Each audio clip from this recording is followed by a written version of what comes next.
புடலங்காய் கூட்டு எப்படி செய்யறதுன்னு பார்த்துக்கலாம். வெங்காயம் தக்காளி கொஞ்சம் பருப்பு போட்டு உப்பு போட்டு லிட் போட்டு மூடி வச்சுக்கலாம். ஒரு 3 விசில் வர வரைக்கும் விட்டுருங்க. 3 விசில் வந்துருச்சு. தேங்காய் பச்சை மிளகா ஜீரகம் போட்டுருக்கு. இல்லை வெந்துருச்சு. நம்ம அரைச்சி விழுது இது தேங்காய் ஊற்றிக்கலாம்.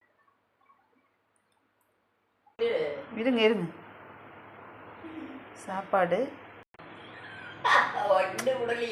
தக்காளி புடலங்காய் கூட்டு 142. அது எடுத்து